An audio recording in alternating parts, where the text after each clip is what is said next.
Oops. All right. Turn this a little bit. Hey guys, sorry about that. My computer melted down and it needed to be rebooted. And then it did one of those like 10-minute reboots where you're going, what are you doing? Anyway, all right, let me get TikTok rolling. So sorry about that. And then my printer wouldn't work. So then I had to reboot the printer. And I was like, ah. All right. TikTok is rolling. We're good now, at least. But oh my God, that was crazy. All right. TikTok. Mirror image. All right. TikTok is good. We are good on everything right now. Excellent. Excellent. All right. Good evening, everybody. Oh, this is more like it. Hello, TikTokers. Sorry. Had a little computer malfunction. It's better now, but the computer had to be rebooted and it was being kind of evil. So sorry about that. Anyway, yeah, computer was having an issue. So it's better now, but I couldn't get my notes to print. And then the computer like needed to be rebooted. And of course it did one of those software updates and you're going, what are you doing? Anyway, welcome everybody. Hey, Arctic. Hey, all on Discord. Well, all, Katie, Jeffrey, everybody else on TikTok and YouTube. Hello, all. Welcome Friday. Woo-woo. Tomorrow, we've got our members only hangout. Subscriber only hangout. I'm going to do it at 10 a.m. Actually, I've got a yoga class I want to take online at 11. An old yoga, my COVID yoga teacher just emailed. He's got another class going on. So I'm going to do one tomorrow at 11 a.m. So we'll be doing our hangout at 10 a.m. Eastern time US. Okay. Well, I'll get a new one at some point, WC. Not yet. The computer's still working. I mean, I feel bad getting a new computer when it works. You know what I mean? It works. It's 7 years old, but it works.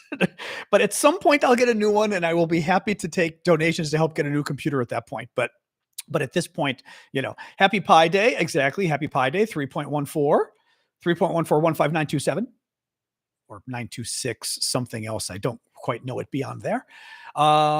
Anyway, Ash won't be available tomorrow. That's okay. Well, with our hangout with the paid subscribers, it's never crazy. So it's okay. Thank you, Ash, though. Anyway, I know it's a little early for some of you guys. What do you do? My favorite pie is cherry pie. Cherry pie. I mean, chocolate silk, of course, if we're going there. I'm going to adjust my camera a little. I don't like it this high. That's a little better. Okay. A little better. A little better? Yeah, that's okay. All right. That's all right. Yeah. All right. But in any case, yes. So welcome everybody. So this is the show. As you guys know, we hang out. We talk about the latest news from the US. We talk about the latest news from Ukraine. Good amount of news already today. Thank you for the gifts already on TikTok.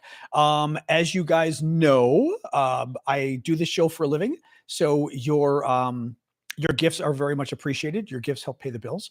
I am broadcasting to TikTok, Discord, you're over there, and YouTube, you're over here. Even though Discord's camera's over there, my Discord, like your camera's there, but my Discord screen is here. So that's why you will see me looking over like this, because I'm actually looking at like Katie saying she'll have to do the weekly clean a little early. Anyway, guys, so welcome. What do we start with? So let's start with the U.S. news. Thank you for the hat there. Who is the hat from? Oh, Marie. Thank you, Marie.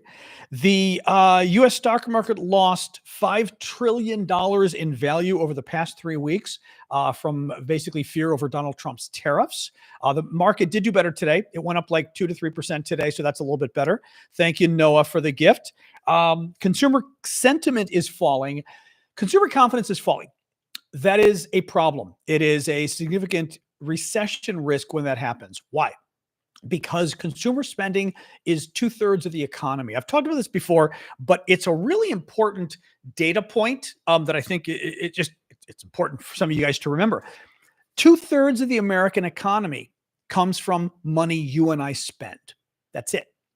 If we freak out and stop spending money, if we lose our jobs and stop spending money, the economy starts to have problems. What is particularly troubling right now is people are not necessarily losing their jobs or anything. People are just worried about the future. We're worried about what Trump is doing with the federal government. We're worried about especially what Trump is doing with tariffs. Everybody's worried about prices going up, and people are now starting to not spend money. Their consumer confidence, their confidence in the future of the economy is going down, and people are starting to say, you know what? I'm going to save my money a little bit just to be safe. Well, when you save your money to be safe, that takes the money out of the economy. right? And just to give you, again, how I like to give my economic lessons. Here is why it's so important. You decide, for example, you were going to go on a vacation to New York City. You decide not to go because you're a little worried. And you say, you know what? Let's put that off a little bit and see. Okay. You now have not spent money on the airline. You now have not spent money on the hotel in New York. You now have not spent money at the restaurants in New York you were going to go to. You now did not spend money at the theater in New York. You are not spending money on the taxi and the Uber drivers in New York, right? Every step along the way, you're spending money. All of those people were getting your money and now they're not. And then what happens? And by the way, it's not just you, right? People across the board. So the hotels start making less money. The bellboy starts making less money. He's getting less money in tips, and she is getting less money in tips. The maid is getting less money because fewer people are showing up, right? The Uber drivers are getting fewer people. All of a sudden, there's less money in the economy. And then what happens?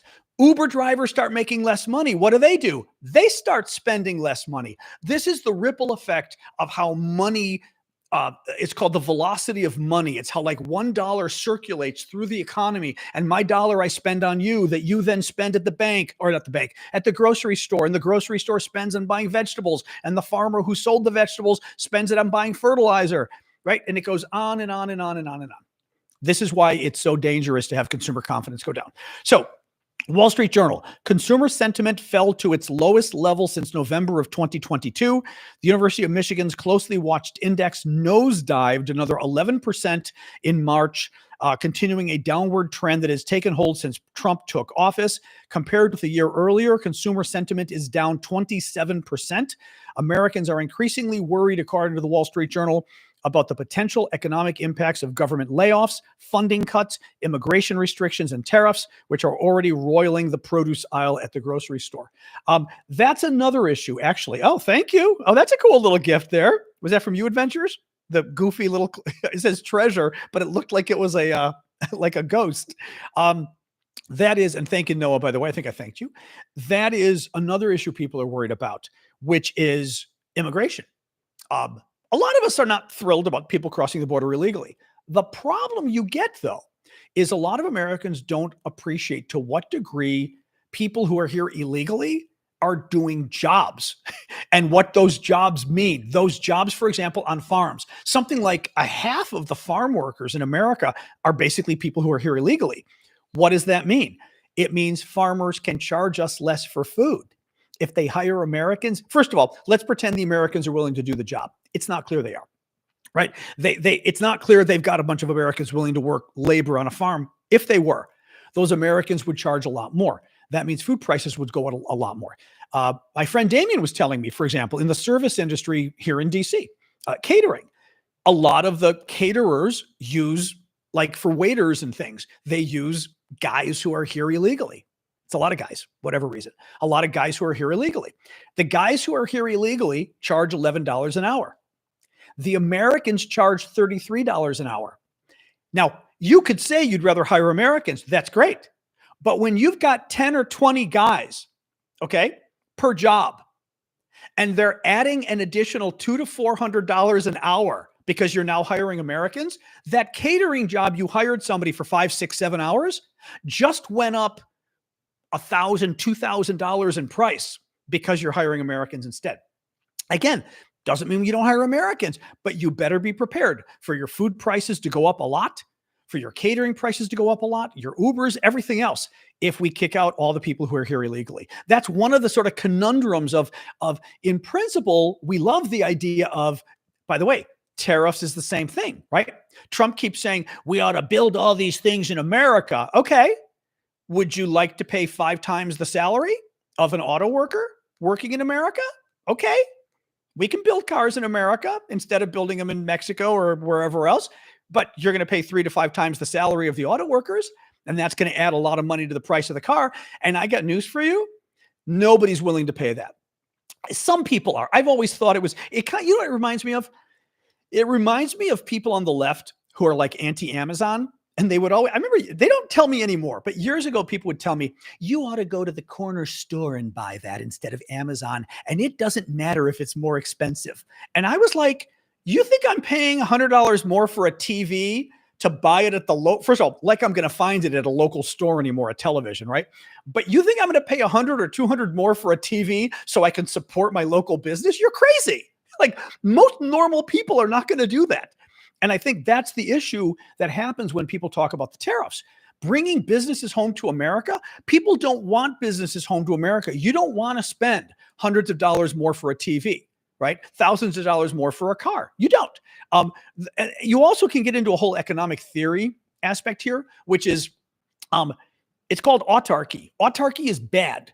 It's a cute notion. Naive people believe it. Naive people believe this notion of our country should make everything. We should buy everything here and we should make everything here. That's nice. Economically, it doesn't quite work that way. It would kind of be like saying you yourself, you should be your own lawyer. You can trust yourself. You can't trust anybody else. Why don't you become your own lawyer, your own doctor, your own handyman for fixing things around the house, right? I mean, all the things, you should become all of those things because that would be better, except that you don't have enough time to do it and it costs a lot of money to do it. It's just, autarky is a very bad idea. It's something Argentina actually tried. Actually, other countries too, but Argentina was one of the richest countries in the world like 100 years ago.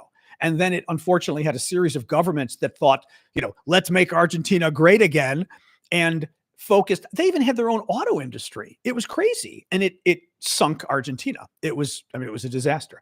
In any case, Senate Democrats. So a lot of people are not very happy. Senate Democrats went and voted for the budget bill, or I say budget bill, continuing resolution, whatever it is, the bill to continue funding the government. They sided with Republicans and basically passed the legislation so there won't be a government shutdown tonight. A lot of people are upset about this because it really is some of the only leverage that Democrats have with Donald Trump and the Republicans is the budget. And if they're going to agree to the budget keep going through, then, they've lost everything. Anyway, a lot of people not very happy. There were a number of different votes. The first vote just happened. The Dems caved. And the final vote, I believe, is going to happen this evening. What else we got here?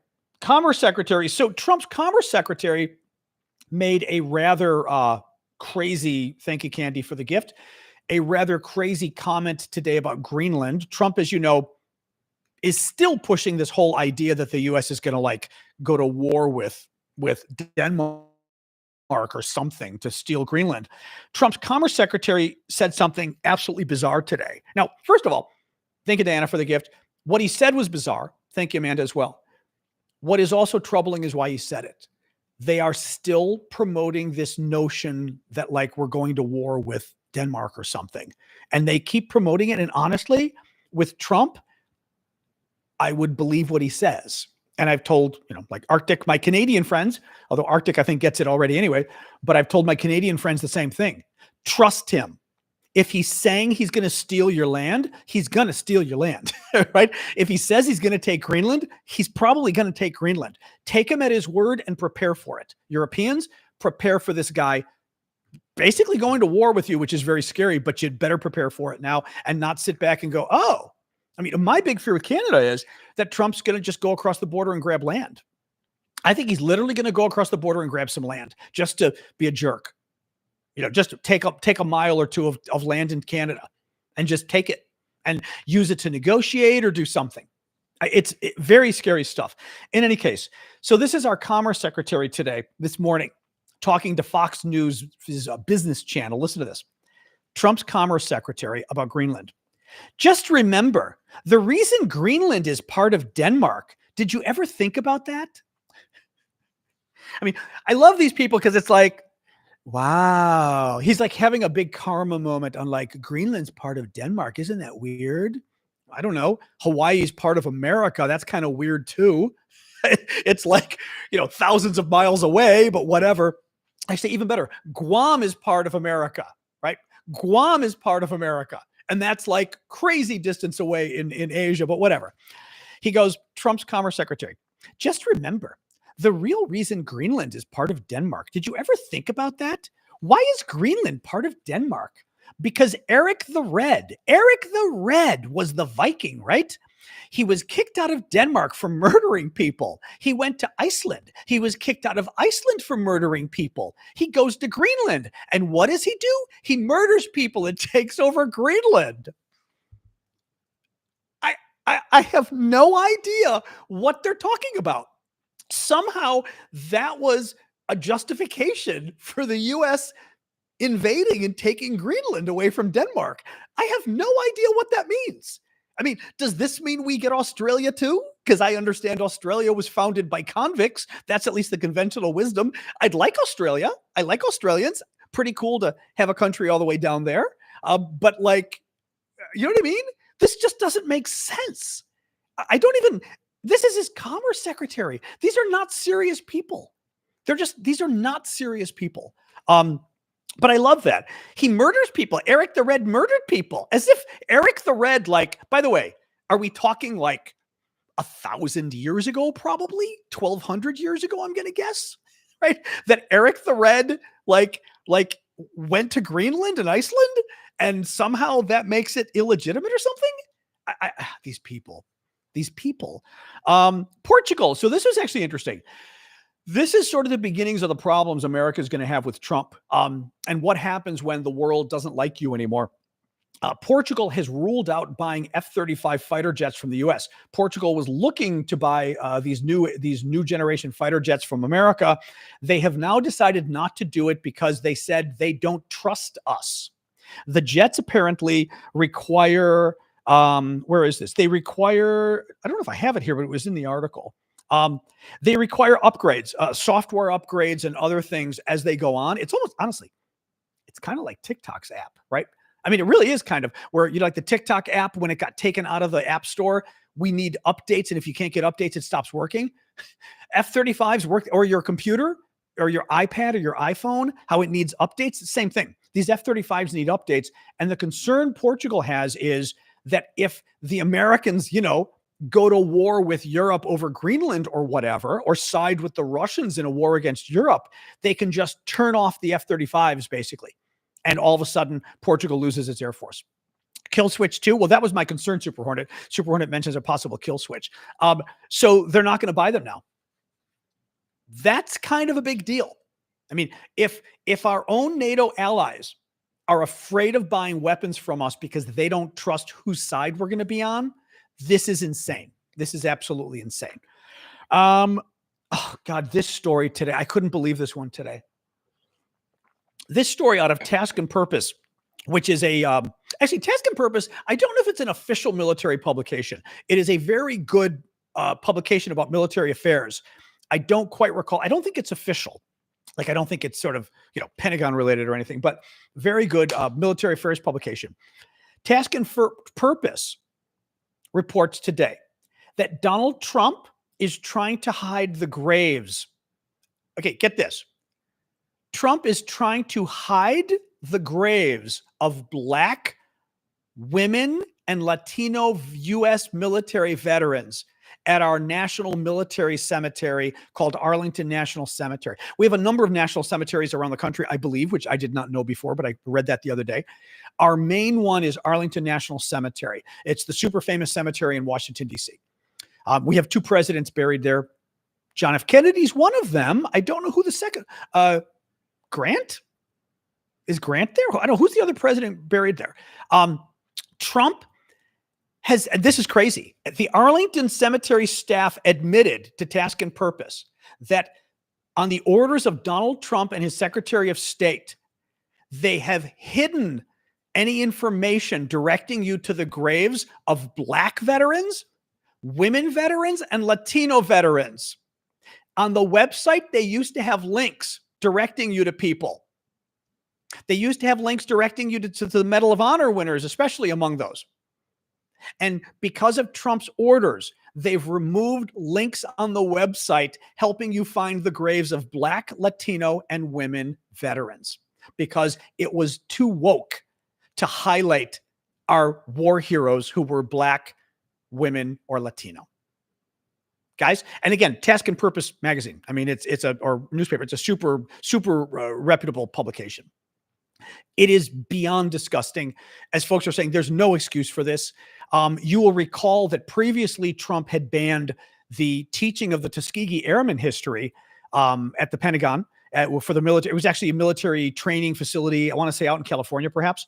The Tuskegee Airmen are a group, or were, I guess, a group of pilots, black pilots from World War II. And they were instrumental in the war effort. And they, very famous movies about them. And Trump wanted them hidden, basically.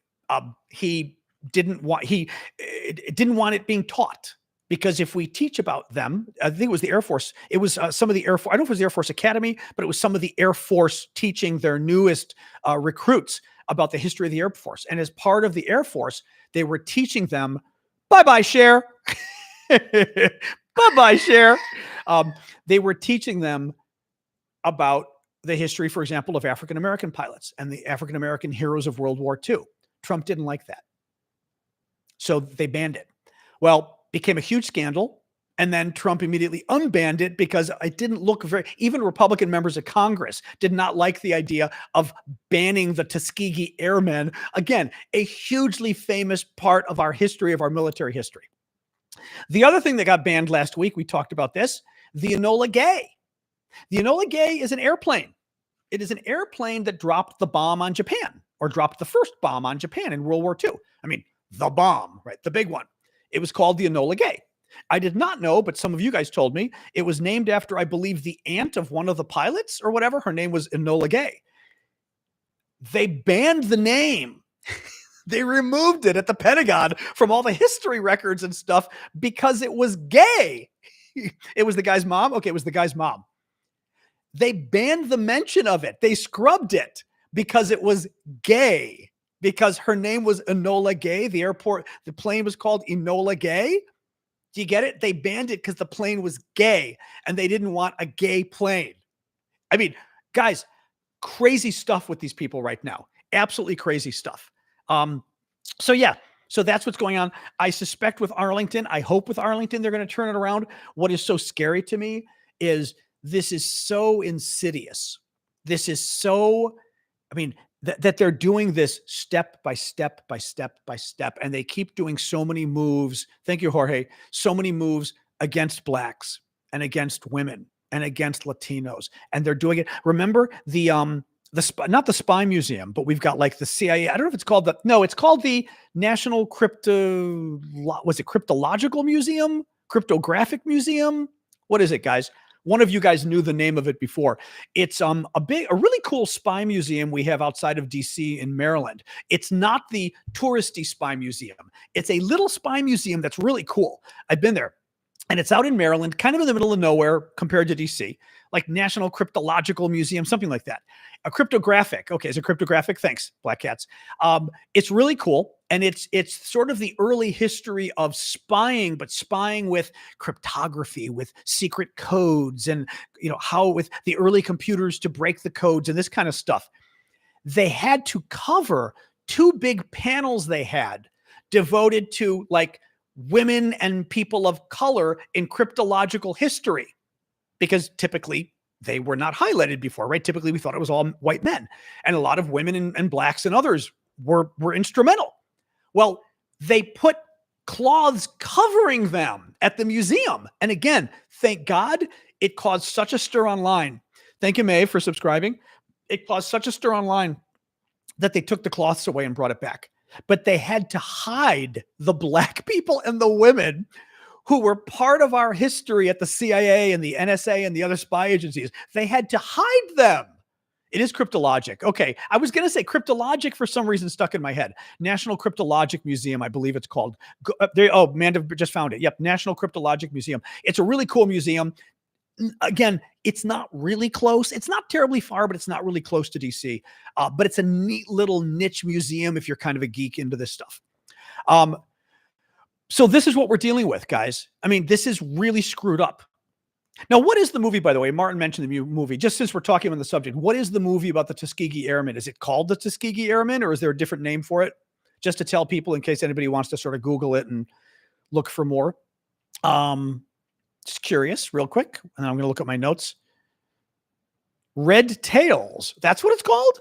Okay. Everyone's saying the same thing. Red tails. Oh, that's kind of a weird name. Okay. I would think calling it Tuskegee Airmen would have been better. Red tails. I would have called it Tuskegee Airmen, but it is both. Okay, there's two movies. Alex says one is called Tuskegee Airmen and one is called Red Tails. Okay, that's why.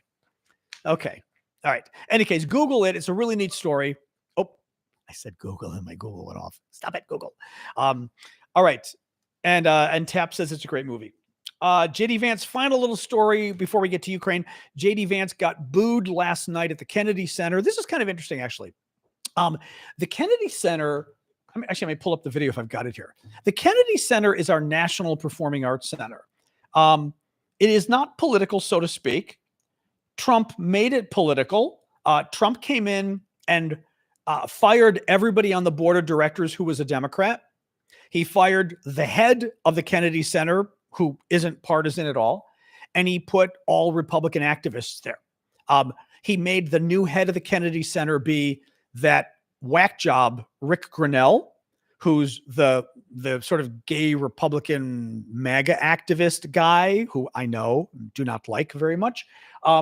Rick is pure MAGA. Rick is like Don Jr. type personality. Okay. You know what Donald Trump Jr. is like, right? He made him the head of the Kennedy Center. He put Laura Ingraham at Fox News on the board of the Kennedy Center. I mean, crazy stuff like this. Okay. So JD Vance goes last night with his wife and gets just the hell booed out of him. I'm going to find you this.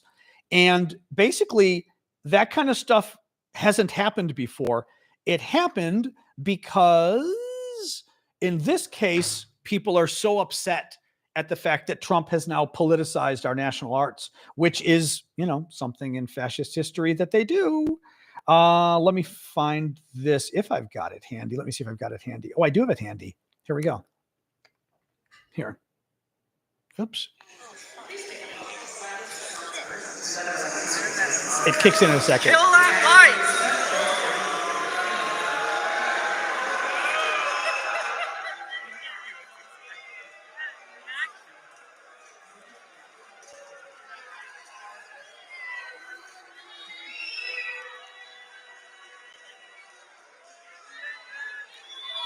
It's pretty good.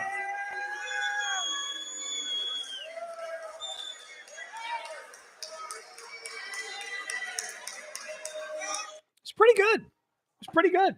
And again, one of the Tim Naftali, who's an American historian, had written today, and he said, I normally don't approve of these kind of things, especially at an arts festival. He said, but everything JD Vance has done, and especially what he and Trump have done to attack and destroy the arts in America, to destroy the Kennedy Center, they deserved it.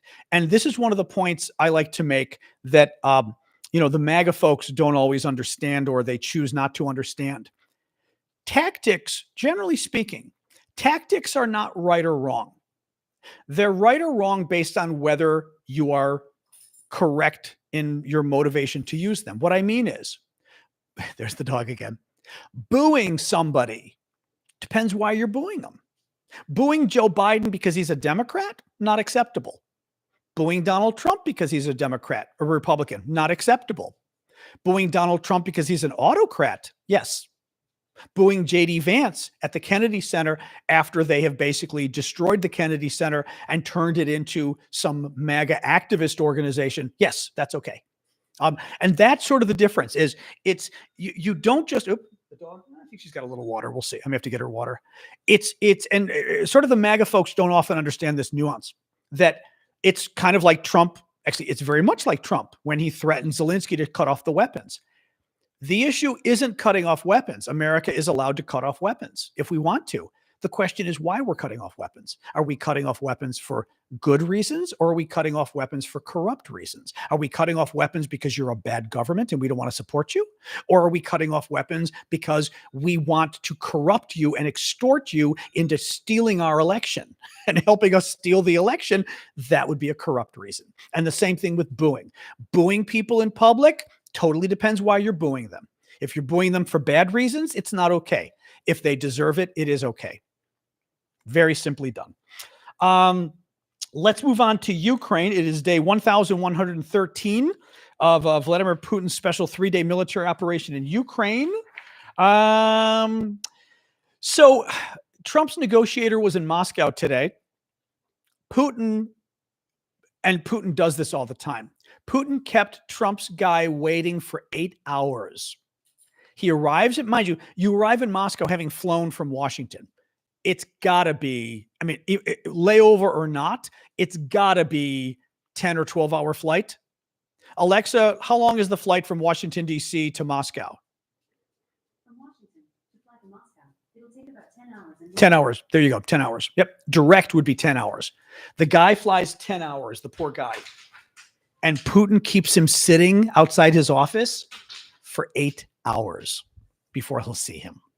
Now, what's unfortunate about this, and the Europeans are the same way with this, Trump, he should have called Trump, and Trump should have said, get on the plane and come back. Just get on the plane and come back. I don't know why, and even, well, why does Trump placate Putin? Right? But I don't know why we placate this guy, right? Why placate him? Why say, you know what? You want to play games? And by the way, hold a press conference and say, Vladimir Putin decided he was going to play games. He's not interested in peace. We're now going to put massive sanctions on him, and we're going to triple the aid we're giving to Ukraine. You know, a normal government would do that. Angela Merkel did the same thing, by the way. There's a famous, I've shown you guys this before, but I'll show you again in case you never saw this. There's her famous, I believe it was her first meeting with Putin, certainly her first meeting with Putin in, certainly her first meeting with Putin in Moscow. And Angela Merkel, who was the new German leader at the time, and she goes to meet Putin in Moscow. I'm going to show you this. She goes to meet Putin in Moscow, and Putin decides he's going to freak her out. Okay? I'm going to show you. Actually, these pictures are perfect. Yeah, these pictures. Oh, actually, I'm going to save the images even better. Save the images. Because this will give, you can sort of see her face and get the perfect image. Okay? Pull this up. So Angela Merkel, new German leader, goes to Moscow. And, oops, sorry guys. Here we go. She goes to meet with Putin. And what does Putin do? Actually, I didn't download the high quality version, but it's a good enough picture. What does Putin do? Putin brings his big black dog out to meet Merkel. Look at her face. Look at the way she's sitting. She's got her legs crossed. You see real quick. She's got her legs crossed. She's holding her hands, right? The dog comes up and sniffs her lap. Now, one thing you may not be familiar with, but again, look at the way she's sitting here. She is totally wrapped in herself, uncomfortable. One thing you might not know, Angela Merkel is terrified of dogs. Putin knew she was terrified of dogs. He did it on purpose. She's terrified of dogs, and he decided, my dog is out eating sticks again. Yeah, aha, I saw that drop from your mouth. Get in here. She's terrified of dogs. So he brought not just a dog, a huge black, honest to God, he probably rented the damn dog, right? A huge black dog to get the dog to scare the hell out of her. I really don't get it. If it were me, I would have said, you're an asshole. We're leaving. That's what I would have been. And I would have held a press conference and said, you know, Mr. Putin thinks he's a 12-year-old boy. He's not a serious leader. He's not interested in peace. He's not interested in a serious relationship with our country. And when he decides to act like an adult and not a 12-year-old boy, I will be happy to meet him when he comes to Germany. But I've come to Moscow. I paid him the honor of paying him a visit, and he decided to act like an immature child. And statesmanship and diplomacy and national security are not issues for children. They're issues for adults. And when Russia decides it wants to be an adult, we'll talk. But she should have walked out of there when he did that. And he didn't. You know, I mean, so the problem is this is what we do. And so Trump let his guy wait for 8 hours. And Trump should have said, no, it was, guys, look what Putin did. Do you remember election night? And this is something I can't show you because TikTok probably wouldn't like this. Election night this year, 4 or 5 months ago. Trump wins. The Russians, and Russian state TV is run by the Russian government, right? Russia is basically a dictatorship. The state TV doesn't do anything that Putin hasn't approved of. Trump wins, and they do a whole broadcast about Melania Trump showing her naked pictures because she did a lot of nudie photos when she was younger, with women kissing other women, this kind of stuff, right? They showed her pictures on national television in Russia, her naked pictures in order. Now, I am not a fan of Melania Trump, but that's just gross. And this is the guy that Donald Trump loves and trusts. Now, it also suggests something about Trump's relationship with his wife, that Putin would do that. And several months later, Trump is still in love with Putin. It's any case. But yeah, so he made the guy wait. Trump had kind of differing comments today about the success of the meeting with Putin that Trump's guy had, Witkoff or whatever his name is. He kind of had different answers, like saying it went okay. And then he tried to spin it a little bit better. Putin is also trying to spin it, and Putin, by the way, Putin's playing a cute game. Putin does not want the ceasefire, right? They went to discuss the ceasefire idea. Putin doesn't want it. But Putin also doesn't want to put Trump in a position where Trump thinks he has to put more sanctions on Russia. Putin really wants the sanctions lifted. He wants money coming back into Russia. So he's got to suck up to Trump. So he's basically saying, oh, this ceasefire idea, very interesting. I have 1,001 questions. And once you answer my 1,001 questions, I'd be happy to consider the ceasefire. So he's trying to, kind of play games with that. What else we got here? Trump suggested today that Ukraine and the West started the war. Big surprise. Big surprise. Donald Trump took Putin's side in the war again today. This was from Sky News, and I love the way Sky News basically, what's the word I'm looking for?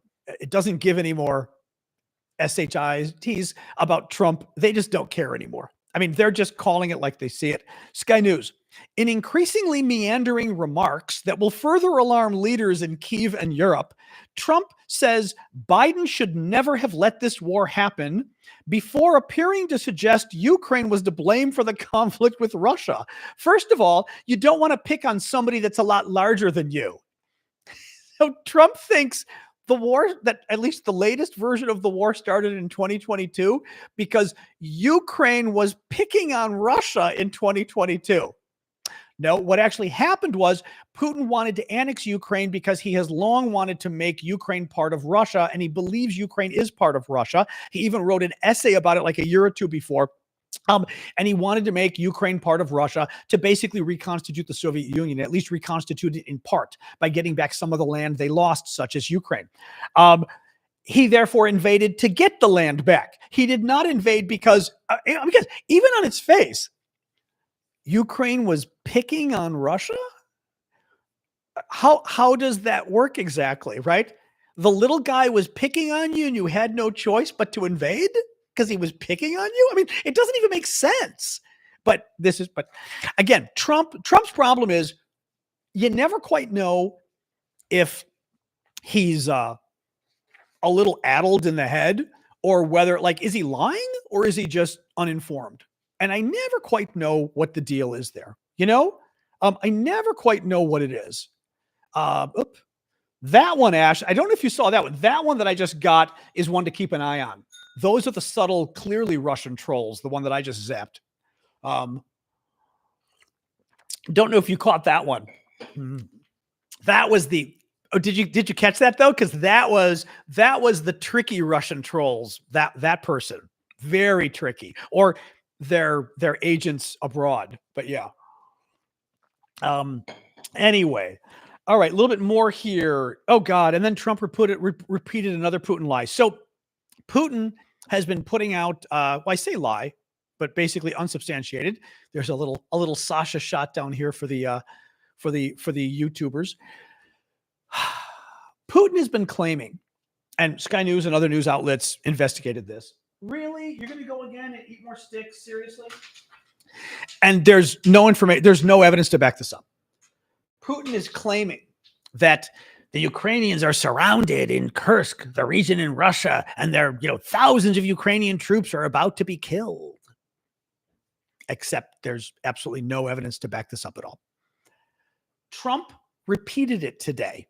Trump repeated, he got it from Putin. He repeated the lie, all these Ukrainian troops are surrounded by the Russians and they're all about to be killed. And Trump, my favorite is, again, just, okay, get in here. Get in here. Get in here.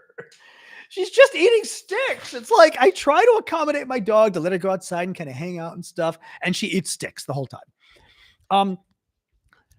Trump literally publicly pleaded with Vladimir Putin to spare the poor Ukrainians in Kursk who were surrounded and about to be killed by the Russians. If only Putin would save them, Trump said.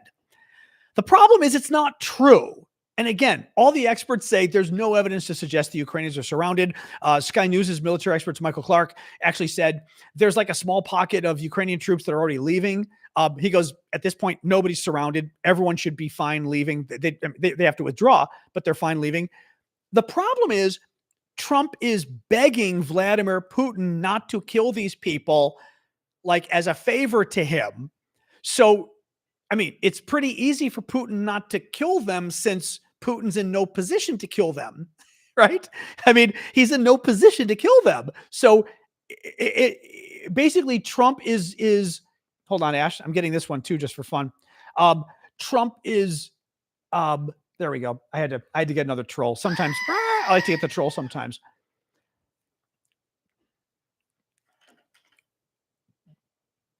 Trump is going to owe Putin.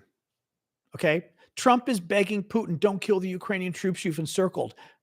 Putin isn't encircling them. Putin can't kill them, but it's easier for Putin to go, okay, Donald, because you begged me, I will not go after the troops I've encircled. And now Trump owes Putin, except Trump owes Putin for something that doesn't actually exist because the Ukrainian troops are not encircled. That's how freaking crazy this is. I mean, how crazy this stuff is with what's going on with Trump and Putin. It's just very, Anyway, very upset.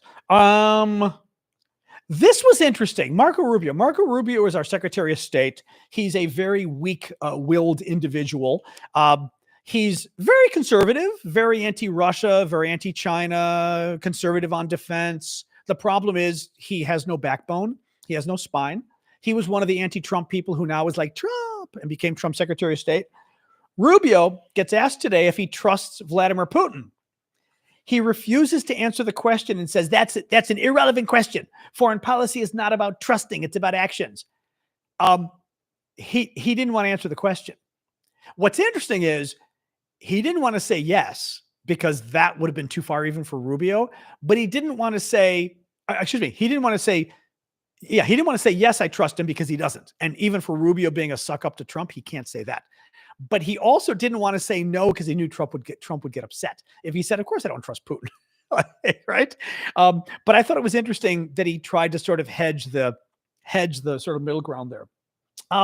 Something else Trump did today, actually Musk did this one, really disgusting. Elon Musk today cut the funding for a team at Yale University who was being funded by the US government to find the Ukrainian children that the Russians kidnapped. As you guys may recall, the Russians have kidnapped upwards of 20,000 Ukrainian children. When the Russians invaded Ukraine, at times they found children. They actually went through orphanage. There's actually a video of them going through an orphanage at one point and literally looking for children. They would go and find children, kidnap them, and take them back to Russia, or take them back to the occupied territories in Ukraine and then back to Russia. They would sell them. One very famous incident, the Russians gave a Ukrainian child to the speaker, or the head of the Russian Duma, the Russian parliament. And he bragged about how this kid was now his. He changed the birth certificate and it no longer mentioned Ukraine as the place of birth. It said Russia. So the kid was 10 months old. The kid will never know he was kidnapped from Ukrainian parents. There is a team at Yale University who up until now has been responsible for tracking these kids. Elon Musk just defunded them. Again, there is no explanation other than a very very bad one as to why he would do this, right? The only reason you do something like this is for Vladimir Putin. I mean, there is no, how sick could you be? Then again, guys, they cut off money helping keep people with AIDS alive. They cut off money helping feed starving people around the world, right? This is what they do. It is sick. It is absolutely sick. Anyway, finally, Germany's new chancellor, who's not a chancellor yet, but he will be. Germany's new head of the government, who's coming in, Merz, I believe is the name, expects the country to release 3 billion euros or which is around 3.1 billion probably dollars in military aid for Ukraine once the upper house has passed a plan to allow drastically higher public spending. In any case, he's got about $3 billion, 3 billion euros of aid for Ukraine that should be coming pretty soon, which is really good thing too. All right, that's it for the news. Now I adjust my camera. We hang out. I'm not going anywhere, but now it's the more casual time where we're done with the news and we can kind of just hang out. So let's do that. Talk about whatever you want. Boom. Cameras, get the lights down a little. Well, maybe not down too much. There we go. Lights down. Oh, pot of gold. Thank you, Leia. Oh, that's a cool. I don't remember that one before. I don't remember the pot of gold. That's a cool one. Thank you. Will they change the Constitution? What Constitution? The U.S. one? Whose Constitution you mean? U.S.'s or Ukraine's? Oh my God. Crazy stuff. Thank you for the live gift. LaRonda, US's, they may try. It's not easy to change the Constitution. You have to get like a super vote in Congress. And then, God, how many states is it, guys? Is it 35 states or something? You've got to get a certain number of states that also have to approve. So the good news is it's not easy to change the Constitution. 38, Maeve says. Okay. So that's the good news. I would be very worried. Yes. I would be worried about the Trump people trying to change the Constitution. Yes. To allow Trump to run for election again. Lots of other reasons. Will we invade another country? Possibly. Yeah. Yeah. I think there's a decent chance that we're going to invade Canada. Decent chance we're going to invade Canada, Panama, and Greenland. Trump's already promised it. I think Panama is in the worst situation. He's going to take the canal back. I think he said he will. I think he will. Canada, he's going to play games with you guys. As I said, I would not be surprised if he's going to go and grab some land across the Canadian border. And Greenland, again, he keeps saying he's going to take it. Man, I just have no idea. Would it be an illegal order? I don't know. I'm not sure it would be an illegal order. I mean, I don't know. I don't know how you would define an illegal order in that case, right? I mean, Trump is allowed to invade our neighbor, right? He's allowed to order the military to go into Canada. So I don't know. Is that an illegal order? I'm serious. I don't know. No, but for it to be illegal, you've got to document. Maybe it is black cats, but for it to be, I'm a lawyer. For it to be illegal, you've got to point out legally why it's illegal. Where in the law would that be an illegal order? Right? That's the thing. Yeah, international law. Americans don't really care about international, but they really don't. We violate international law all the time. But I mean, we do. Our military has never said no because, our actions in Iraq really weren't self-defense, right? It's not like, oh, our military says, oh, we're not going to do that. So that's what I mean. I don't know that works in that case. It would be an end of, hello, Raul in Mexico. Hola, ¿qué tal? Yeah, I saw that one too, Miguel. One of the things the Trump people are talking now is getting rid of all taxes for everybody making under 150,000 a year. I mean, okay, sure. The thing is, like, we have a massive deficit. I'm not sure how, tips, people won't have to pay taxes. Social Security, you won't have to pay taxes. Now they want to get rid of taxes for everybody making under $150,000 a year. How do you pull that off when we have a massive deficit? Yeah, tariffs. Well, the irony is, Rob says tariffs. The irony is the tariffs are paid for by you and me. So in fact, he is raising taxes on us by doing the tariffs. It's almost like a value-added tax, like they've got in Europe. No, it's crazy. It's absolutely crazy. Again, I'd like to not pay taxes. Sure. Like that'd be nice, I guess. Although most of my taxes are the payroll tax that I think you'd have to pay anyway. Maybe not. I don't know. Maybe he'd find a way of funding Social Security and Medicare. If he did that, it'd be great. That'd be extra money. I wouldn't mind, you know. But ay. But again, blah blah blah. Yeah, sure. Trump says you're not going to pay taxes. Blah, blah, blah, blah, blah. Really? Give me a break. You know, did Canada just announce new tariffs? Did they, Frank? I didn't see anything about that. They do need to eliminate the FICA cap. I agree on that.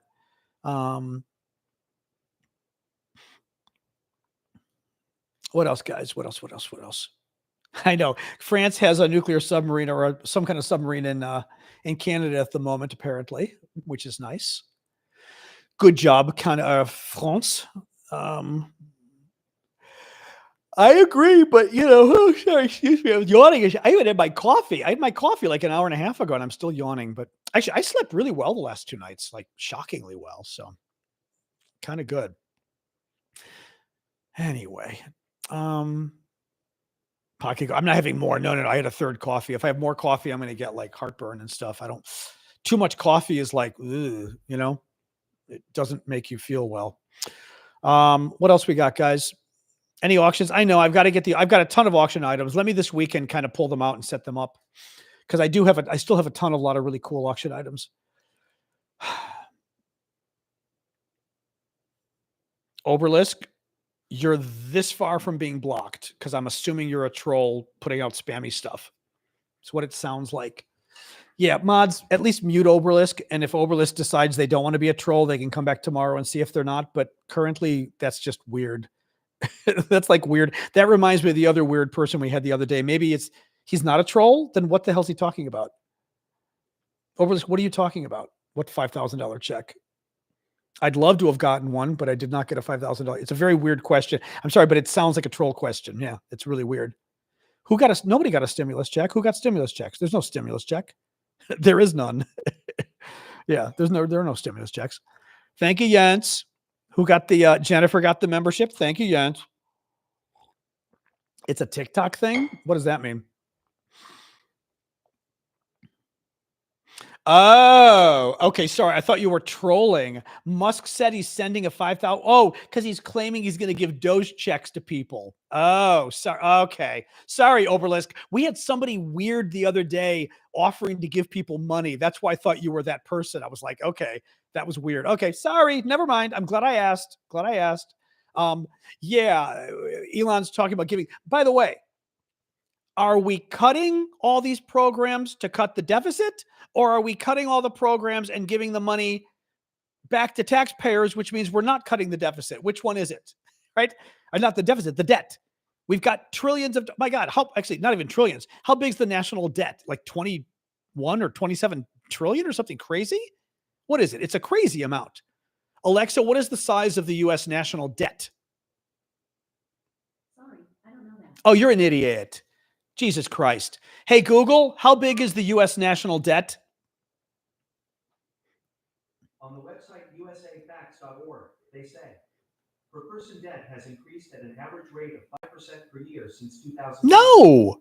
As of 2024, the last year for which there is population data, the federal debt was equivalent to $106,000 per person. No! For a total of 36.2. 36, thank you. Okay, Google, stop. Okay, 36. Yeah, it was 36. I ask because you guys never give me a straight answer on TikTok. You always are all over the place. You were close, 30 to 37, but yeah. So 36 trillion. We can't afford to give that money back to people. Again, are we cutting the money to pay off our debt, or are we cutting the money to give it back to people and not pay off our debt? Which one is it? Right? I mean, it's just weird stuff. I'd love a $5,000 check, but come on. Thank you, Heather, for subscribing. I mean, 36 trillion. I mean, it's a crazy amount. Absolutely crazy. 31 trillion on Google. Mine said 36, but same difference. 31 to 37. What's the difference? Right? I mean, what's the difference? You know? Um, well, that's a good point. Necessary Trouble says that $5,000 check is probably in lieu of your Social Security and retirement. Exactly. No more Medicare and no more Social Security, but we'll give you $5,000. Um, actually, that is John McCain, I think, had that idea. What didn't he want to get rid of Medicare, but was going to give people like money to buy private insurance or something? Was the idea they had? I forgot how much they were going to give people. Something like that. It was a little like, you know, oh man. Oh, what else? What else? What else? Thank you for subscribing, Dave. So yeah, tomorrow morning, guys, remember, we've got our weekend show for the paid monthly subscribers. It'll be 10 o'clock tomorrow, since I've got my yoga at 11 o'clock, which I haven't done forever. So I'm excited to be doing my yoga again. But that's at 11 a.m. So instead of 11 a.m., which is our normal time, I'm going to start the show at 10 a.m. So it's for all the paid monthly subscribers, the SNN folks on TikTok, all the people with colored names, so to speak, on Discord, and all the green names on YouTube, and the mods on Discord and TikTok. They don't let me give you access on YouTube. Sorry, Jens and Amanda. Not my call, but at least we're able to click a button for the mods to be able to join us on Discord and TikTok. So that's a good thing. Anyway, what else, guys? What else? I know I have the worst. Did I tell you this too? Amazon's really pissing me off. They've now got a new Alexa that's going to be smarter. Rather than just updating the Alexa we've got, you have to buy a whole other new Alexa now. And I'm like, what? Seriously? Like, I've got like multiple Alexas in my house. Now I've got to buy more of them? No, it's so offensive to me that they're doing that. So obnoxious. But it's really planned obsolescence. Like you let me buy like 2 of these in the last year, and now they're going to be bad. Vestiges from what I heard it telling me was there was a new one, and it was saying like you had to buy the new one. Are you sure? If you don't have to, that's great. But are you sure, Vestiges, that you don't have to buy the new one? I hope it's not true, but it's obnoxious if it is. Yeah, new name, Alexa. Yeah. If you have Prime, the upgrade's free. Are you sure? I do have Prime, but I'm a little surprised if that's true. Let me see. I hope that's true because I read that and I was like, that's just obnoxious. Let me see here. I'm not sure what to Google though. Alexa upgrade, free Prime. Let's try that. Amazon is rolling out a new AI-powered version of Alexa called Alexa Plus, which is free for Prime members, but $19.99 a month for non-Prime members. But I thought you had to get a new gadget. Okay, maybe I totally misheard this. What? I thought they said the new gadget was coming out. Okay, well, because it makes sense. This makes sense though, because I was like, why would the gadget have to have any more brain power? Wouldn't it just go to its servers? Okay, Amazon on Wednesday announced a long-awaited overhaul of its Alexa system, which honestly is great because it's a dumb system. Will charge a monthly subscription fee. The revamped service, Alexa Plus, is powered by generative AI, the company's senior vice president said. Let's see. Okay, I'm feeling better now.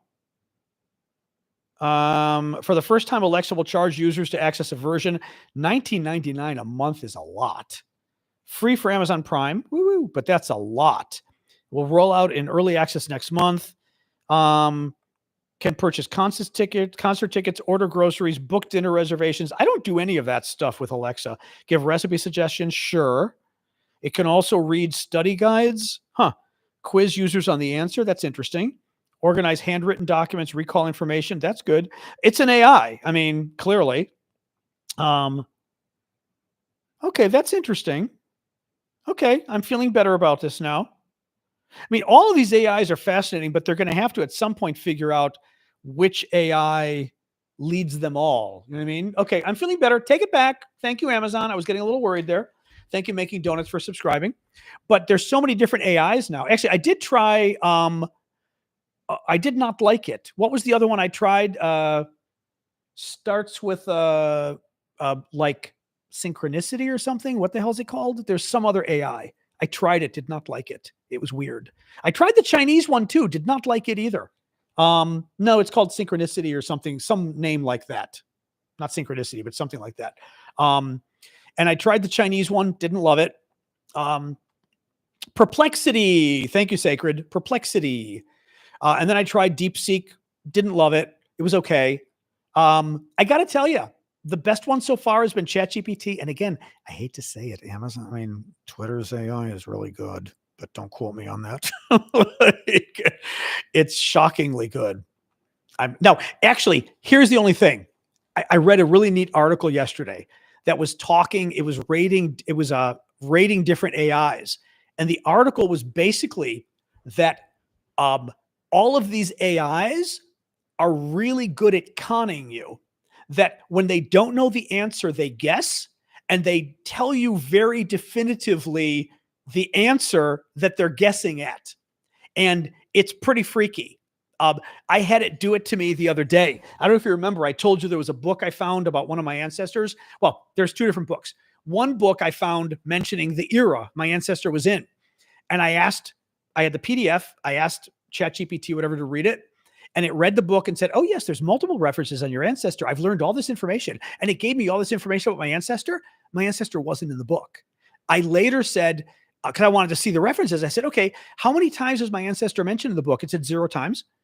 I'm like, no. How many times is this name mentioned? It goes 0 times. I said, you just gave me several paragraphs of information from the book about my ancestor that you summarized. Where did you get it from? I literally wrote this. Where did you get it from if my ancestor isn't mentioned? Oh, you're right. I made a mistake. I'm like, you made a mistake. You literally summarized this much information about my ancestor that you got out of the book. And he's not in there. So they do weird. This is the bad thing, is they do weird things.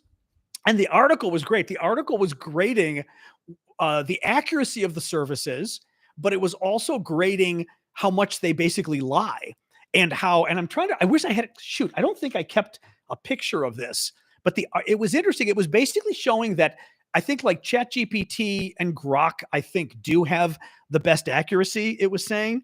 I've got to see. I don't think I've got the chart on this. Shoot. Because it was really good. It was very interesting. I could try to Google this. Let me try to Google this. It was just really interesting. But it was talking about just that these AIs, they're not humble enough. And when they don't know an answer, they're not clear enough of telling you, I don't have an answer, but I think maybe, sometimes they do tell you, I think maybe bop. But hold on. AI accuracy. Let's try that and see if that.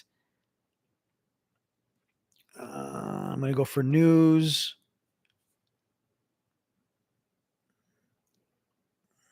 No. Interesting articles, though. AI search engines fail to produce accurate citations in over 60% of tests. That's a little scary if you're writing something. 60% error rate. Google's Gemma 3, which I've never used. It's there's so many AI things out there. It's pretty cool stuff, like I said, though. The problem is you don't quite know what you don't know. I was actually talking to Comcast today, Xfinity, and she was looking, I was trying to cancel, my nephew's cell phone was on my mom's internet plan or whatever, and we were trying to cancel it, and she wasn't sure how to do it. And she said they've got an AI. Thank you, Mario, for your gift over on YouTube. Dan just got it. Excellent. She was saying that Xfinity, Comcast, which is one of our big internet providers, uses an internal AI for the company to now help customer service get answers on things, which was very interesting. Because she was telling me, she goes, yeah, I'm kind of using our AI because I don't really know the answer. She goes, and it's very interesting. It kind of helps them to figure it out in a more intuitive way. Because before, she goes, literally, it was like doing a Google search and pulling up all this information and you're reading through it. Very interesting stuff, you know? Jens, apparently AIs do a thing called hallucinating, i.e. seeing things that are not there or simply making things up if they don't know the answer. That's what was happening with mine until I called it on it and then it went, oh. I mean, literally, it's like Space Odyssey. You go, how did you give me all that information if my ancestor's not there? Oh, you're right. Like, what are you, some kid that I caught lying? You know? Very weird stuff. It's pretty interesting though. It's very, I mean, again, some of this stuff I've been very impressed with the AI stuff. It's already done things that yeah, I'm going to have to instruct it not to guess. The problem, I told you, ChatGPTs, I'm kind of dealing with the ChatGPT people on this. ChatGPTs just kept deleting stuff from this long essay I was writing. And I kept saying, don't delete anything. Okay, I won't delete anything. I'm giving you a new paragraph to insert at the end, but don't delete anything. I won't. I will insert the paragraph and not delete anything. And then it goes, I have inserted the paragraph and I didn't delete anything. And there's 3 paragraphs that are now gone. And I go, you literally deleted 3 paragraphs. No, I didn't. I'm like, what? I mean, this is literally the program that is going to launch the nuclear weapons. I kid you not. Like, absolutely. Couldn't you see, like, I didn't do that. I didn't attack Russia. It's like, oh my God. So I've got to go through all these hoops now with the ChatGPT people, because either somebody real at ChatGPT is trying to help me. I'm a little suspicious that ChatGPT has an email program that's trying to help me, I think, because it's ChatGPT, right? I mean, right? Do you think a real person is really contacting you? Really? But when I get a chance, I'm going to see if I can do more with it. It's very interesting, though. I mean, it's considering how early these things are, they're already very fascinating. You know, it sounds like a lying politician. Exactly. Gone through, I used ChatGPT to do a quiz today and got 93%. That's interesting, though, that it was only 93%. That's interesting, right? Should have been 100%. Yeah, pod bay doors opening. Exactly. No, it is amazing stuff, though. I do find it amazing, but you know, on interior designing, really, how does it help you with that? I'm curious, Angie. Gunther needed a 70 to pass. Okay, so it was good enough then. To design flower samples? Really? Huh. Smart house? No, I don't know it. All right. See you, Arctic. Oh, actually, we lost Arctic 10 minutes ago. Sorry, Arctic. Paints and rugs? Just looking here.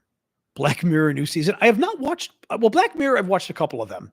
I haven't watched the other one, White Lotus. I keep getting mixed up with Black Mirror. Yeah, no, it's okay, Angie. It's too hard to explain. Yeah, that's okay. But very interesting. Yeah. It's anyway, it's like I said, I've been really fascinated by this. Sometimes it's not helpful. Other times it is, you know, but it's been very interesting to role play itself with a few tweaks. Right. That's interesting. Used it to find chronic illnesses I've had for decades that no doctor ever found. Well, that's the thing that you know, what's funny. Like, I hate when I come up with ideas, like, you know, years before somebody else makes money on them. But years ago, for decades, I've been saying, thank you for the gift, Cheryl. For decades, I've been saying, wouldn't it be cool if we could compile all of our medical knowledge, but thank you, Andre, for subscribing, but the medical knowledge of each individual patient. So, like, wouldn't it be cool? I always thought this, wouldn't it be cool if, you know, every symptom I've had could be put into a database, and especially when we know or we guess what it is, right? And other patients, the same thing. For example, you know, I've had retinal detachments, putting all my symptoms in. I had cataracts. I had cataracts at a very young age in my 40s. Nobody was able to figure out I had cataracts for like a year or so. I had to go for all these horrible tests because the vision in one eye, the color, I was getting a color change in terms of how I perceived color in one eye, and it was getting grayer. And I told the doctor, I said, I'm not crazy. This eye is muted and it's freaking me out. They had me do so many. I mean, guys, one test was a contact lens on your eye that had a wire coming off of it. You can imagine how joyous that test was. It took about a year. Nobody, until one doctor, literally one doctor, I think, is looking in my eye. This is a year into this. One specialist is looking into my eye and he goes, "You've got a cataract." I said, "Get out of here." I mean, I was in my 40s. And he goes, "It's small, but he goes, you got it in both eyes." He says, "That may be what's causing the problem." It was. And they started growing very quickly. The interesting thing is, by the way, a French doctor saw the cataract years before and nobody believed him. He found the cataract in my eye. Actually, both eyes. He said, "You've got it in both eyes. One eye, it's bigger than the other." He goes, "It shouldn't be a problem for a while, but I mentioned it to my doctor back in the States and he goes, 'He's crazy. You don't have a cataract.'" I said, "Okay." The point is, I had all of these symptoms that no doctor was able to, yes, the retinal detachment is fixed. Thank you, Ellen. But no doctor was able to put it together and go, "Oh, yeah." And I've always thought, wouldn't it be interesting? And especially things like the person who said they've had a disease that nobody could diagnose, really putting all of these things together. I've had other stuff too. I'm not going to go through my medical history for privacy reasons, but I've had other stuff too that I had to, some stuff that's kind of scary that I had to diagnose because all the doctors were like, "No, that's nothing." And I was like, "I don't think it's nothing." And I literally made them go farther. And all of a sudden it became possibly something very scary. And now it's like, now we get to wait 5 decades. And if I survive, it wasn't any crazy talk. It was crazy stuff. But that literally it. It's like, you might have something really bad, but you might not. And you won't really know until you die, but you probably won't. And I'm like, okay, well, I had to diagnose it myself. They just thought it was nothing. Those kind of symptoms I had. Anyway, my line was, I always thought it would be fascinating to put all these symptoms from all these patients into huge databases and have a computer then kind of think about it. And that's what we're doing. Now, one thing they did find with the AI was that it's not getting it right. I should say this as of several months ago. The AIs were doing a very bad job of diagnosing patients. They were showing them charts of patients or something and then showing a doctor, and the doctor was doing a much better job than the AI was. Yes, it was not a UN story, Harvey.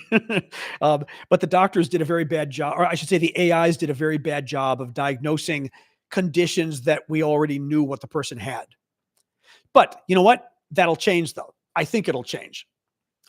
It's kind of like the weather. Once you get so much data, you'd think you'd start to be able to identify patterns and everything else, A robot operating on you could be quite good though, eventually. I mean, although I'm not sure I trust Elon Musk's cars driving themselves either, to be honest. Maybe in 20 years, hold on a second. That's my bread. My bread's going to have to go to the oven soon. One moment. That is going slow. All right. I turned this down a little. Let's get warmer here. There we go. All right. Do another 20 minutes. All right. Sorry. I'm making bread again, and I had turned it down so that the rise, it's at a lower temperature, so it wouldn't be ready while we're talking. But now, of course, the temperature is too low, and it's taken forever. You had a robot arm do one of your surgeries? That's kind of cool. Robots do perform surgeries now. Okay, I did not know that. AI coworker in medical billing. Yeah. See, that's interesting too. Records of doctors who retire aren't put in a medical database. Now, you've got security or privacy issues, obviously, with all of that. But I still think it's a very interesting question of putting, I think of my mom. Mom had lots of symptoms, being a senior. And some of them were never diagnosed. Not really. Like she had neuropathy in her legs that they really could never quite figure out, like what it came from and all this kind of stuff. That kind of stuff, I just feel like also because the symptoms, even her symptoms were a little bit off. That kind of stuff needs to be in a database so they know so they know eventually, well, yeah, 10% of people can get this kind of a symptom, right? I think it would be really cool. Doesn't mean to get rid of doctors. You'd still want a human being to check because like I found out with ChatGPT, it kind of just goes and it's like, oh yes. I found this and this, and then you find out it's lying to you. But it still is really cool. The idea of being able to pull all these imagine being able to pull details from patients all over the world, and try to, anonymized, but like I would give my information anonymized if I really knew it was freaking anonymized, to try to help people say, oh yeah, this patient had blah, blah, blah, anyway, it's very interesting. Right. The HIPAA stuff. Correct. Although we could give permission, right? We could give permission for it. So like I'm assuming, right?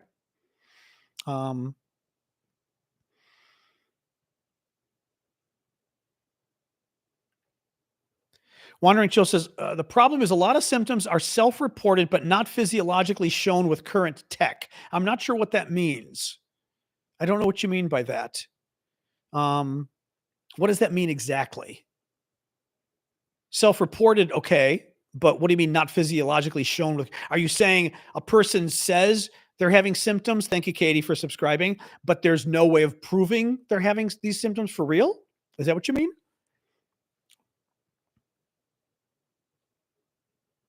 Ooh, Clint says Canadian Broadcasting is saying that the Canadian Defense Minister is reconsidering purchasing American F-35s.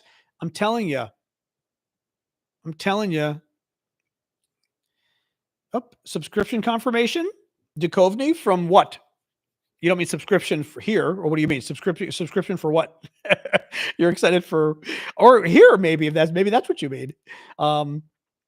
Right. They don't believe you. There has to be evidence. Okay. I see what you mean. Oh, for this. Oh, good. Well, join us tomorrow morning. Like I said, I'll be doing tomorrow morning, 10 a.m. I'm going to do the hangout for the paid subscribers because I've got yoga at 11, but we'll do 10 a.m. Eastern time. It's a little early. I apologize, but your Nana had back pain for a few days, ended up as myocardial infarction and needed a quadruple bypass. Wow.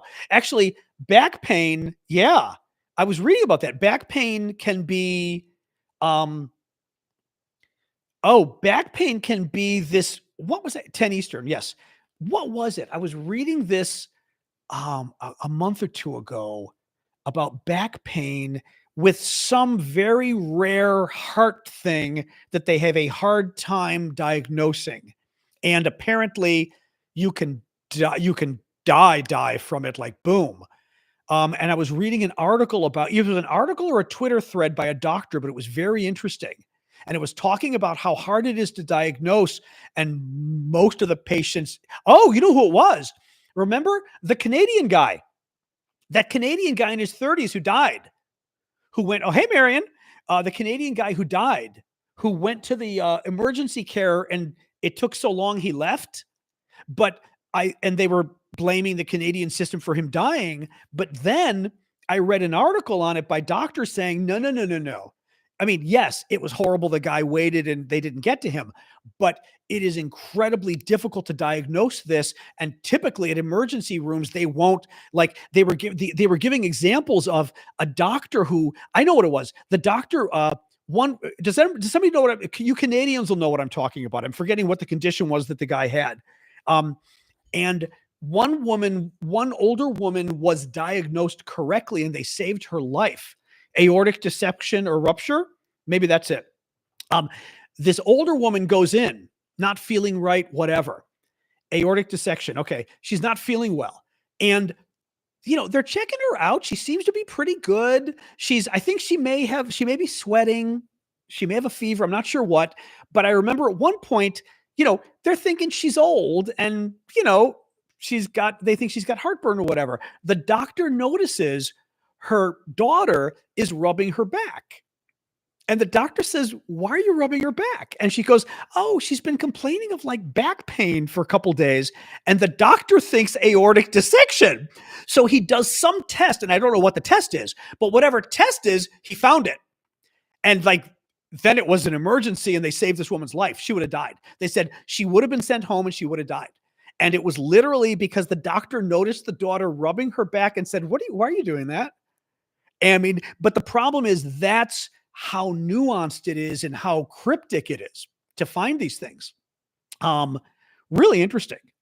Just really interesting. Yeah. Back pain and heartburn. Yeah. That was the That was the thing, because heartburn, they said, yep. But it's the kind of thing that isn't diagnosed very often, you know? Actually, you know what it is too? I think maybe you have to do a contrast MRI. You've got to do something, a rather serious test to diagnose it. And they just don't do $2,000 tests on you when you go to the emergency room and you're complaining about something that looks like heartburn. You know, it does sound like Dr. House. Yeah. Aortic aneurysm. I think aortic aneurysm might be exactly what it was. I don't think it was the is dissection the same thing? I don't know. Or if you have Medicare, but that's exactly right though. Yeah. Thank you, Janice. Thank you, Heather. They don't necessarily do the really expensive stuff on you. Always say you're having chest pains. Well, it's funny, actually. I don't know if you guys remember, with my pinched nerve in my back, which God knows it's getting better. Thank God. Slowly, but it's getting better. It was Thanksgiving and it was hurting me so much. Thanksgiving, and it would hurt me when I sat up. Even now, I'm sitting back just to give it a rest, but it has not been bothering me during the show. A little bit of my fingers right now, but not too bad. Just tingling. But it was hurting where if I sat up, it would literally hurt. Like I was getting a sharp pain in my back. I got home from Thanksgiving dinner and I called the local urgent care has a video service. And I was like, how cool is that? So I figured, because I don't want to go and sit there, but video I'll do. And I just wanted to tell her, look, I'm having this, I think it's a pinched nerve in my back, but could you prescribe something? Because quite literally sitting up is hurting. I talked to her and the woman was great though. She goes, okay, I don't want you to be worried. And I'm kind of going, what? She goes, I'm an ER nurse. She goes, my regular job is, in the emergency room. She goes, so I know what I'm talking about. She goes, you're having back pain. That can often be a heart attack. And I said, get out of here. Cause I'm like, my back, like I've got a nerve pinched into my back. And she says, believe it or not, that can very often be a symptom of a heart attack. She goes, you have got to go to an ER. I said, oh, come on. She said, yes. I said, can I go tomorrow morning? She said, no, it's just now 10:30 at night. She goes, I'm serious. You have to go right now. And I was like, oh, fuck. And I went and I was there till 4 a.m. and they found nothing and thought it looked like it probably was a pinch. And it was a pinched nerve and I had to get lots of injections and everything else for it. But it was very interesting that I've never had that before. I mean, again, like going to the ER, I hate going to the ER anyway, but to have her tell you that, I was like, oh God, very scary stuff. Wow. Very, very scary stuff. Yeah. Ash, are you still here? Ashley? Oh, I'll get him. Oh, you already got him. Good job. Good job. Oh, Blue is there. Thanks, Blue. Yeah, so really crazy stuff. Your father-in-law passed away 3 weeks ago from an aneurysm in his stomach. In his stomach? I didn't even know you could get an aneurysm in your stomach. Only back pain. Wow. See, that's the scary. It was Blue who got him. That's really scary stuff. Yeah. I always worry about everything, but but I always worry about that, like some weird symptom you're having, like the nurse telling me on the phone, she's like, no, you've got a pinched feeling in your back in men. That can very often be a heart attack. I get crazy. It's like, get out of here. A pinched nerve feeling in your back can be a heart attack. Yeah. So who knew? Well, you know what it was too? It wasn't actually, even more so, it was to share the information. It was a back pain with tingling in my fingers, and the tingling was going down my arm to my fingers. And she said, that is a telltale sign of a heart attack. And I said, I thought a heart attack was pain through your arm. She goes, it can be pain. It can also manifest as tingling going down your arm to your fingers. And I was like, oh my God, that's crazy. So yeah, I had no idea. She scared that nurse. The nurse scared the hell out of me. I was like, it's 10:30 at night. I'm like, oh shit, but yeah. Oh, your son's dad woke up with extreme back pain, died on the floor of the ER. Wow. Oh, that's scary. That is very scary. Yeah, I mean, again, little things, and women, I will say this too, as a health service thing for women have very unique heart attack symptoms. It's something women out there, well, guys who care about women too, should Google and learn. But I remember learning this years ago. Heart attack symptoms in women are different. They can be very different than what they are in men. And often, often we at least will not diagnose them because we think heart attack, pain through the arm, pain here. And on a woman, it can be totally different. Although clearly on a man too, the fact that they told me the tingling in my fingers could have been that was very scary. Nausea. Oh, that's interesting. Nausea can be a heart attack symptom as well. Interesting. Yeah. I mean, Daisy says I had back pain, arm pain, and neck pain. Although well, you're right though, because neck pain and back pain, I wouldn't think. Yeah. Jaw and shoulder pain as well. I would have never thought that. John Ritter had a ruptured aneurysm. Okay, did not know. Friend's dad died from a heart attack that started as vomiting. Wow. See, that's the thing too. I mean, vomiting. You would never. What's refractive vomiting? Yeah. God, it's very scary stuff. Very scary stuff. Carrie says, "Oh, that's right, because Carrie, you had crazy stuff. You had you're young and you had crazy stuff." The emergency. Carrie says, I was trying to make sure you said what you had. I didn't want to say what you had. Carrie wrote in the comments, I had weird symptoms when I had a heart attack in November. Now, if you don't mind me telling people, you're pretty young, Carrie, aren't you? Just because I think it's important for people to know, that you can get a heart attack when you're young, basically, or you're relatively young at least. Yeah, she's 56. So, I mean, she's not that old. She had very weird symptoms. Let me just see here again. The emergency people told her she was having a panic attack because of her age. Oh my God, I'd be so pissed off. She's actually having a heart attack and the EMS tells her, you're having a panic attack. They didn't think it was a heart attack. What made them finally take you seriously? Or did you say, get me to the hospital and test me? Or were they saying, just to be safe, we're going to test you anyway? Cyclical vomiting. Okay. Was it basically something where you demanded it, or they said, but to be safe, we'll test you? Oh, they didn't. I drove myself to the emergency room. Oh my God. Oh, you're like a classic story then. Holy cow. Wow.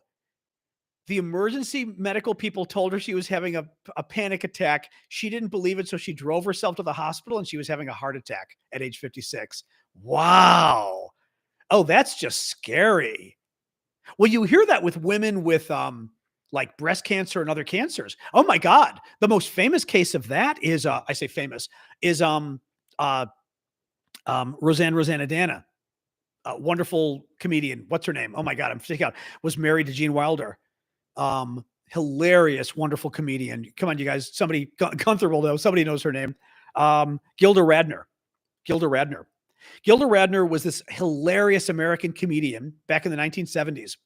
Married to Gene Wilder. Hilarious. Gene Wilder is the actor from Willy Wonka, the original Willy Wonka. He's the main actor.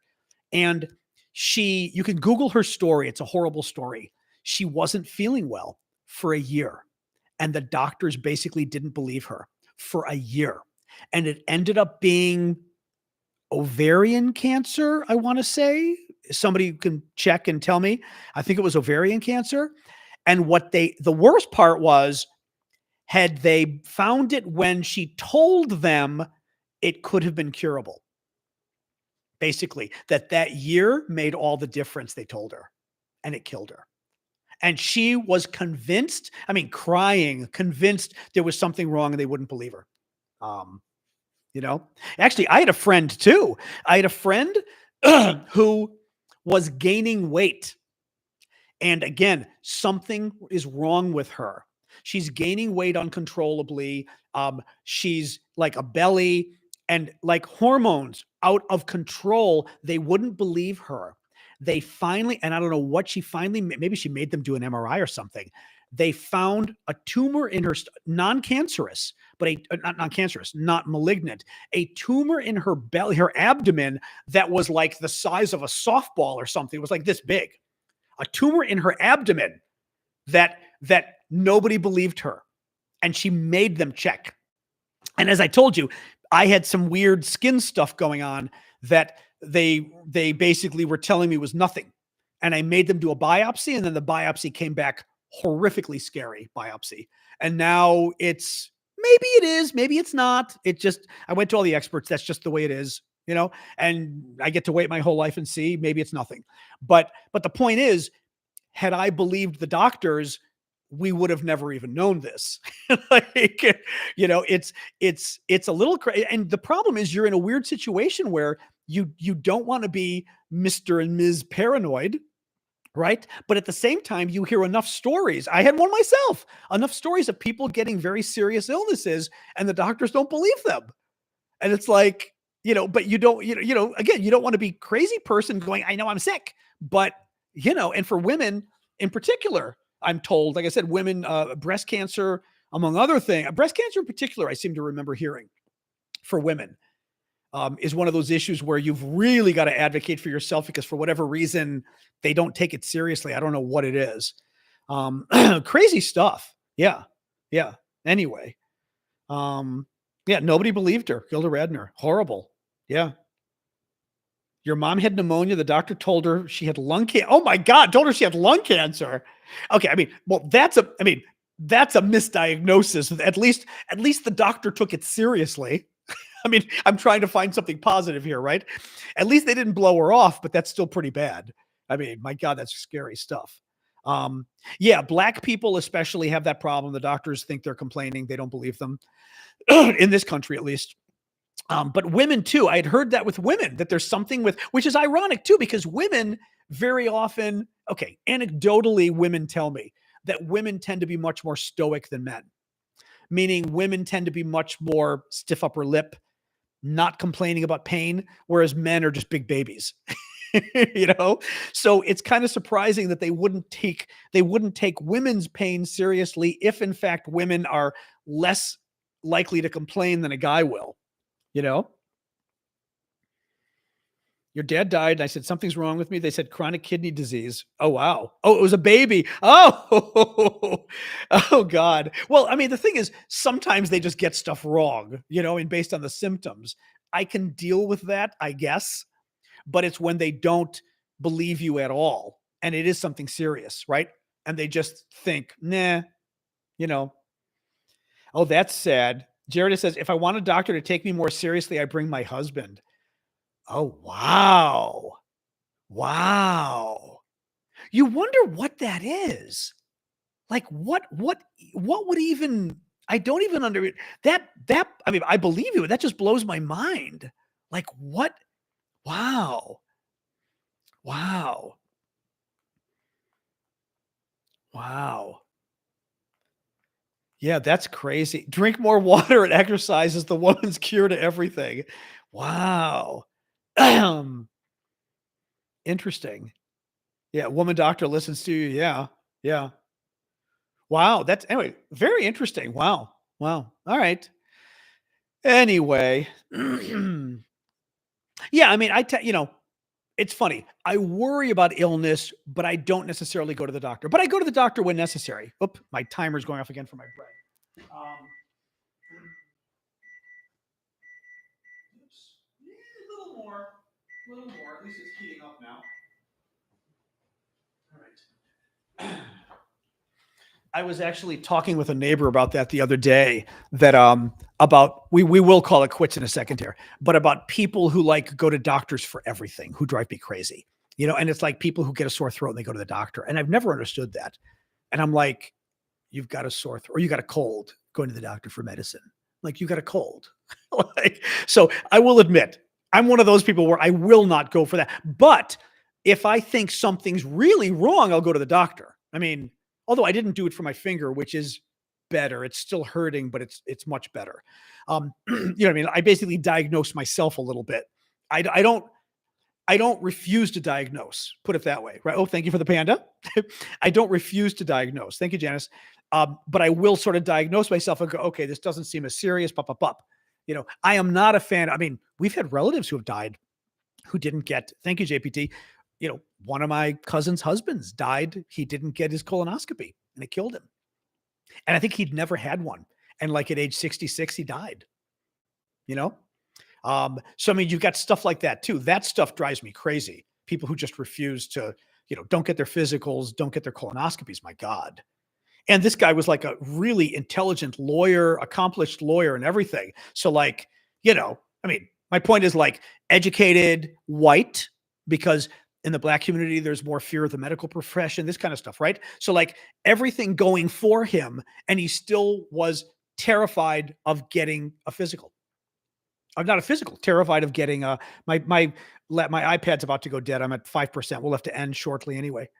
He clearly was scared, I think, of going. Why would you not go for a colonoscopy as an educated lawyer from a good law school and everything else? That's crazy.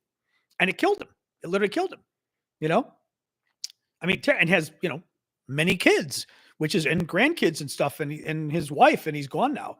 I mean, it's a horrible thing. Thank you for the gift there, Janice.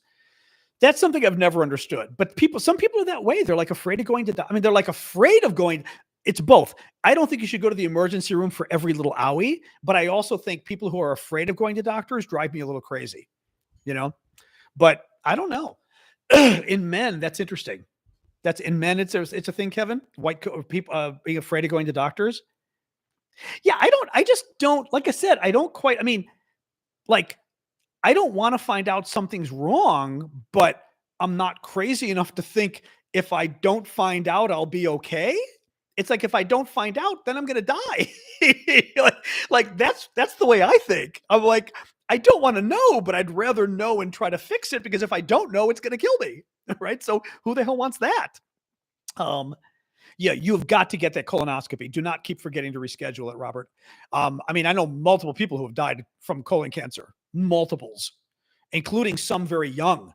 We had a guy here in DC who was in his mid-30s, who was working at Media Matters, like 35 years old, wife and kid, and killed him. And he was so young that he didn't need to get a colonoscopy, because you don't get them when you're 30s, right? Generally speaking. So I asked my doctor about it, and she said, yeah, in his case, it could have very easily been a slow growing cancer, but at his age, you wouldn't check. So it got too far. Yeah, no. You do not put that off, Robert. Absolutely, positively. No, but seriously, that kind of stuff, you do not put off. Especially since like Obamacare for insurance pays for colonoscopies anyway. Thanks to Obamacare, unless the Republicans repeal it. Trump did try to kill it last time. That's my big fear too, what Republicans are going to do to Obamacare this time. But your colonoscopies are free because of Obamacare. They may not be anymore. Breast cancer treatments, mammograms, free because of Obamacare. So what age you start colonoscopies? The age might be going down now. It used to be 50. It might be 45 now. For the general public, if you've got special issues, they start earlier. But 45 is, I believe, a number of folks are saying 45 as well. Yeah, it used to be 50. You can Google it. I think it's 45, but Google it. But they're also very easy. We'll sort of finish with this because I am losing power on my iPad. They've got a new pill, which I recommend to everybody. For the last, I had 2 colonoscopies. The first one sucked. You had to drink this fluid that was, the procedure is nothing. Like you go under and you wake up. It's very easy. But the drink is the worst part.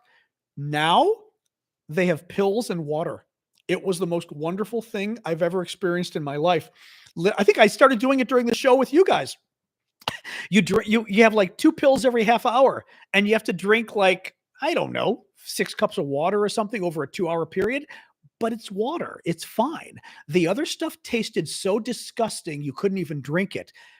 This water pill was awesome. I was shocked how it was awesome, guys. So I cannot recommend enough. If you're getting a colonoscopy, at least talk to your doctor about the new pills. They're amazing. And yeah, Cologuard too, that's a whole other issue, because Cologuards aren't as accurate, but if you do them every year, right, that may make up for it. Again, talk to your doctor. But no, colonoscopies, seriously, ask your doctor about the new pills. Because I've had both. The drink was horrific. The drink is why you hear people complain about colonoscopies, quite literally. I know we're this old that we're talking about colonoscopies. Oh well. Oh well, what do you do? Yeah, the drink was disgusting. Magnesium's pretty disgusting too. I had to do that once. I actually, she did make me. I think she did make me do the magnesium this time as well. That sucked. And next time I'm going to ask her if we can skip the magnesium because that was absolutely awful. Cologuard, you've got to look into. Cologuard is the one where you basically poop and you mail it in. It is less accurate than a colonoscopy. The question becomes, and you'd have to ask your doctor, if it's Cologuard, I think is in the low 80s, maybe colonoscopies are in the mid 90% of finding stuff. But if you do Cologuard every year, I would imagine the percentages add up, right? You know, if it's only 83% a chance a year, but you do it every year, that should, you would think, overlap. I should actually ask the AI that one. That's a good question, actually, for the AI.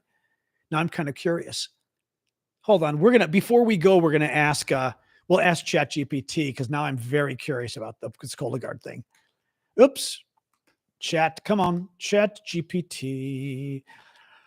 Okay. How effective is Cologuard versus a colonoscopy? All right. Let's see real quick. Cologuard, well, detects 92% of cancers and 42% of advanced lesions, false positive 13. Colonoscopy detects 95 to 98% of cancers, 95% of lesions. Okay, if a colonoscopy is more effective, but you only get one every 10 years, and you do a Cologuard every year, is that enough to make up the statistical difference in Cologuard being less effective?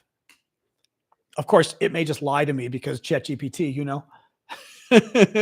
Oh my God, my haircut. I had my haircut a month and a half ago, chef. Thank you, though. Great question. Depends on the ability. Colonoscopies prevented. Colonoscopies not only detect cancer, but also removes polyps, preventing cancer from developing. Even though it's done every 10 years, it catches precancerous polyps early, removes them. Doing Cologuard every year increases the chances of catching cancer earlier, but it does not remove polyps. Since Cologuard only detects 42% of advanced cancerous polyps, some polyps could grow into cancer before being detected in a future test. Cologuard's false positive could lead to unnecessary follow-up colonoscopies. Does annual Cologuard close the effectiveness gap? Not fully. While more frequent testing helps, it doesn't eliminate precancerous polyps before they turn into cancer.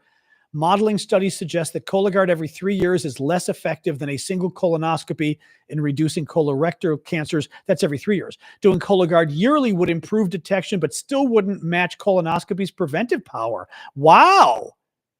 Now, mind you, this may be ChatGPT being very sure of itself, but not so sure. That's very interesting. Wow. Okay.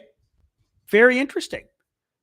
But that's the kind of interesting math that I think is interesting to look at. Anyway, colonoscopies are easy. They really are. If you drink the water, it's literally nothing, you know? Yep. You had the colonoscopy with tablets, 3 polyps. Yep. And with the tablets, meaning the ones I'm talking about, they were fabulous. The tablets were literally nothing.